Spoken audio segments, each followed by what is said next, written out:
It'll be one to go this time by. Coming to the green, buddy. Coming to the green. Let's go get him. Go, go, go. Dig, dig, dig. Go, go, go, go. Get your motor running. Head out on the highway. Once again for supporting the Helmet of Hope. It's been exciting so far. You can see the decals that are on the helmet. And we'll pull 2 more today, a fans charity and also a media members charity. So this time I will pull one out. Claire B. Lang on the media side. Claire is not here this Claire's weekend, not here of all things. She is going to be so disappointed. It's Yes.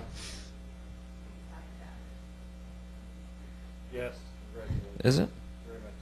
Yeah, it is Habitat. Yep. Okay. Habitat for Humanity. So I guess we all know a lot about Habitat, but because no matter what a person deserves to achieve or has in his heart, I'm not even going to try reading. I can't read her handwriting. Anyways, thank you, Claire. Habitat for Humanity. I'm sure she'll tell us about it. Bucket number 2. Bucket number 2. So this is the fans, and it's typed, so I will do a much better job. This is Neil Hanneman. She's from San Marcos, California, and the charity name is it's FARA. Curly, come here. Tell me what this one I'm not sure I'll ever get right.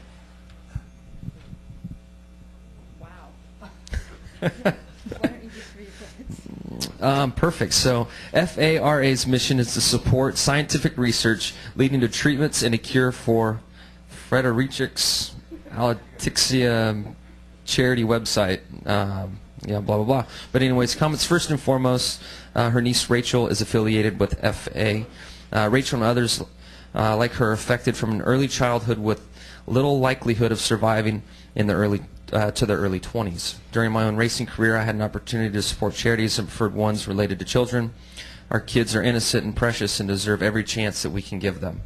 While I worked at Chrysler and was directing the engineering for Dodge's return to NASCAR, I worked with Kurt Romberg, now in charge of Hendrick. Yep, absolutely.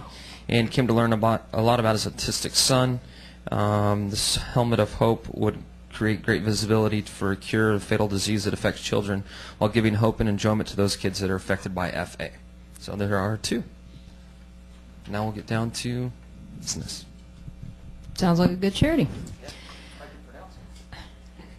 Those of you in the deadline room, if you have a question for Jimmy, raise your hand. Our fine friends at Watkins Glen here have microphones to give you. Please state your name and affiliation. Any questions for Jimmy? We'll go right over here to Dave Rodman, then we'll come up here to the front to John Kikas. Go ahead, Dave. Dave Rodman, NASCAR.com. Jimmy, you're on quite a roll here. Is it going to extend here to the road course at Watkins Glen? I really hope so. We've made gone through a lot of testing and put a lot of work forward to come out here and compete, trying to run the nationwide race. A lot of testing that we've done. Qualified well at Sonoma, but didn't race. Led at the beginning, but just didn't race in traffic like we wanted to. And I feel that what we've been learning on the ovals is going to help us for the chase. This race here is very important for the points, but it's more of a personal challenge for myself and Chad than it is a race that we're looking at to help us down the road. You know, the points are very important. We want to get out of here with a good finish. But this is, when I wake up in the morning in the bus and look in the mirror, this is my challenge. I want to win on a road course, and this is the last chance I have this year to do it. So that's really what it boils down to.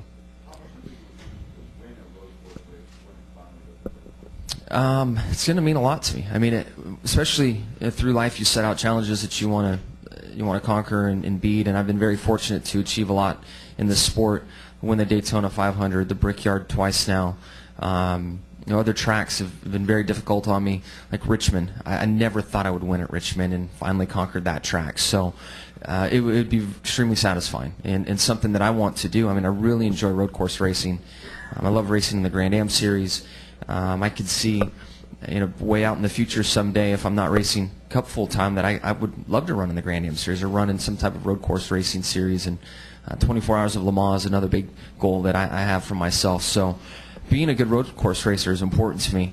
The crazy thing is I do a better job in these other vehicles than I do in a Cup car. I just have to figure out how to adapt my skills to this Cup car and do a better job at it. John, raise your hand for a microphone so they can get it to you. Go ahead. Can you just talk about the struggle from the start of the year until now? You seem to be rounding the form as the chase gets nearer. How difficult has it been from the start of the season till now?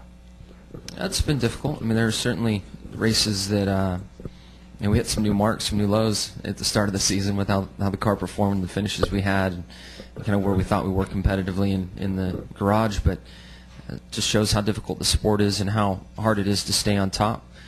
Put in a lot of hard work since, and have established ourselves as a contender. And at the end of the day, that's all you can ask for. We need to have our stuff right and be a contender when the chase starts, and then just deal with those 10 races as they come.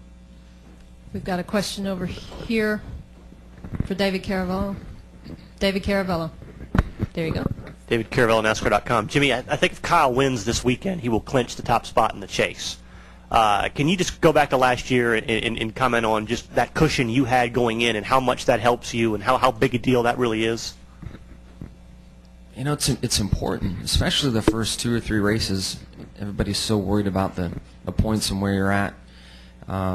It really buys you some sleep and a peace of mind at the start of the chase, from my own experience. Now, it can be different for others, but as the season wears on and those final 10 wear on, you're really just looking at the total and where it's at, and for whatever reason you forget about the seeding process, especially when you leave tracks like Talladega, Martinsville. There's so many other concerns on your mind that the seeding process is kind of bottom of the totem pole, and isn't there, even though it is an important factor, but you just start worrying about what's ahead and those challenges that you have at that track. But he's definitely going to have a margin going into it, and the way those guys have been and how good they've been, we're all going to have to show up with our A game to beat them.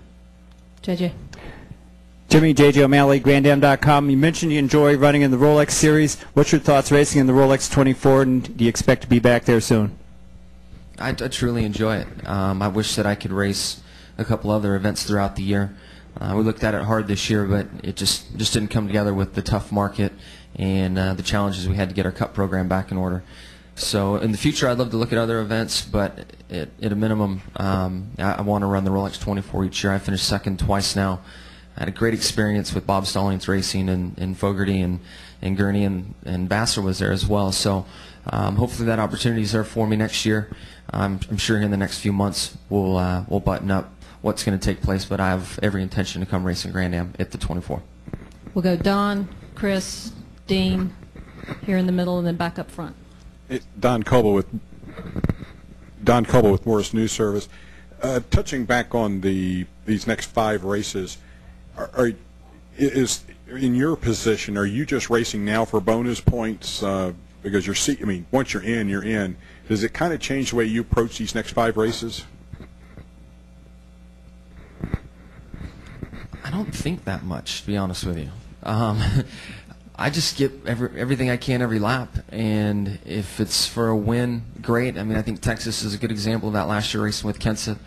I really wasn't thinking about what was on the line. I just knew that we could win, and I was going to do what I could to win. Over the years, and it may change, I've had a good understanding of what's pushing too hard and what's not trying hard enough, and finding that balance to race for wins and win a lot of races, but not make too many mistakes. And I hope that never changes. And if that does change and I make bad decisions, then I'll probably think a little bit more. But right now, I just try to keep things as simple as possible. Try to lead a lap to get a bonus. Try to lead the most laps if I can, and try to finish as good as I can without sticking it in the fence and not finishing the event. Chris.